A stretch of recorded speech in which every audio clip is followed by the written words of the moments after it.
এগুলো তো গেল একটা দিকের ছবি। আর এই মুহূর্তে আরো একটা খবর জানাই আপনাদেরকে, কোর্টের গুতোয় এবার শেষ পর্যন্ত সোজা পথে আসতে বাধ্য হলো রাজ্য। কেন বলছি, কারণ নির্বাচন কমিশনকে এবার অফিসার দিতে কিন্তু প্রস্তুত হয়েছে রাজ্য। আর যেমনটাই খবর পাওয়া যাচ্ছে যে প্রায় ইসিকে ৮৫০৫ জন গ্রুপ বি অফিসার দেবে রাজ্য।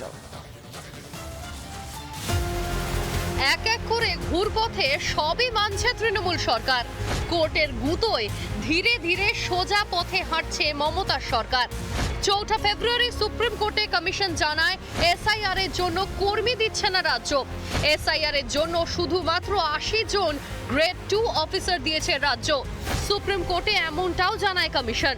সোমবার ফের এসআইআর মামলার শুনানি।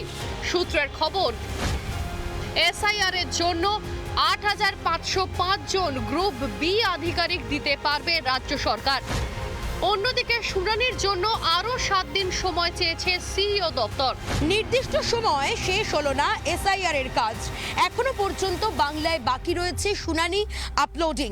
কিন্তু এরই মধ্যে এবার ইসিআই কে চিঠি দিয়ে সিইও দপ্তর জানালো আরো ৭ দিন সময় চাই এসআইআর এর কাজ সম্পূর্ণ করতে। নো এসআইআর নো ভোট, এই দাবিতে সোচ্চার বিজেপি। ভোট হয় ভোটার তালিকার উপর ভিত্তি করে। তৃণমূল কংগ্রেস যদি চায় যে ভোটার তালিকা তৈরি হবে না, ভোটার তালিকা শুদ্ধ হবে না, তাহলে পশ্চিমবঙ্গে ভোটও হবে না।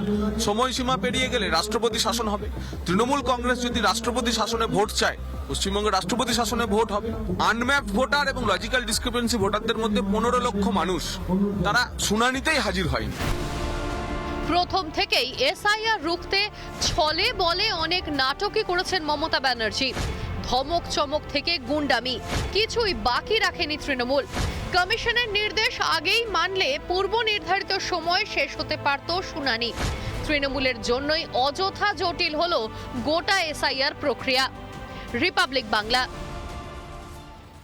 নানা ধরনের কন্টেন্ট দেখার জন্য লাইক করুন, শেয়ার করুন আমাদের ফেসবুক পেজ, সাবস্ক্রাইব করুন আমাদের ইউটিউব চ্যানেল। পাশাপাশি অন্যান্য ব্রেকিং নিউজের জন্য অবশ্যই চোখ রাখুন রিপাবলিক বাংলায়।